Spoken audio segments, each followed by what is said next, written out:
Le 17 décembre, l'Église catholique célèbre Saint Lazare de Béthanie, un des témoins les plus frappants de la puissance de Jésus-Christ sur la vie et la mort. La figure de Lazare nous rejoint profondément parce qu'elle illustre non seulement l'amour du Christ pour ses amis, mais aussi la promesse chrétienne fondamentale de la résurrection. Lazare vivait à Béthanie, un village proche de Jérusalem, et il était le frère de Sainte Marie et de Sainte Marthe.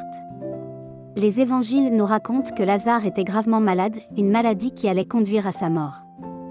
Lorsqu'on envoya chercher Jésus pour qu'il vienne le guérir, celui-ci resta intentionnellement encore 2 jours là où il était avant de se rendre à Béthanie. À son arrivée, Jésus fut profondément ému de voir la douleur de Marthe et de Marie devant la tombe de leur frère. Dans un moment poignant de compassion, il déclara « Je suis la résurrection et la vie ». Puis, devant une foule saisie d'émotion, il appela Lazare à sortir du tombeau. Et Lazare sortit, encore enveloppé de ses bandelettes funéraires, vivant, rendant ainsi visible la victoire de Jésus sur la mort. Ce miracle de la résurrection de Lazare préfigure la résurrection glorieuse du Christ lui-même, et par extension, la promesse de la vie éternelle offerte à tous ceux qui croient en lui. C'est pourquoi Lazare est souvent présenté dans l'iconographie chrétienne émerge du tombeau, avec une expression de gratitude et d'étonnement sur son visage. La tradition chrétienne, notamment la liturgie catholique, honore Lazare non seulement pour le miracle spectaculaire qui a marqué sa vie, mais aussi pour ce qu'il représente, une figure de foi dans un moment d'obscurité, un rappel que Jésus demeure présent même quand tout semble perdu.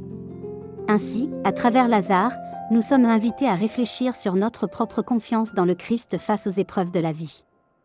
Pour les catholiques d'aujourd'hui, sa mémoire nous pousse à approfondir notre relation avec le Christ qui ne minimise pas la souffrance, mais la transfigure par sa présence et sa promesse de rédemption.